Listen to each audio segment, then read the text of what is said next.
હાલો તો જય માતાજી બધાને, કેમ છો બધા? મજામાં? તો આજે તો રામનવમી છે, તો રામનવમીની બધાને ખૂબ ખૂબ શુભેચ્છાઓ. અને આજે તો અમારે રાજકોટમાં રામનવમી હોય તેથી રામની રેલી નીકળે છે.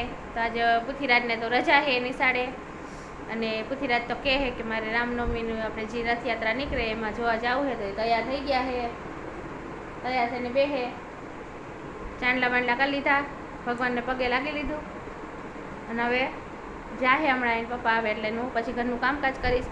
અને આજે રામનવમીની દીતે મારા હાહરા હે એમનો જન્મદિવસ છે, તો આપણે ઓલા ઘરે કદાચ જવાનું થાય, તો આગળ વિડીયો બતાડીશ. અને રામનવમીમાં જો રથયાત્રામાં જાહે તો એનો વિડીયો થોડો ઘણો જો આપણે ઉતારી શકીએ તો એનો બતાવશી. તો હલો હવે આપણે ગમે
शिवाजी महाराज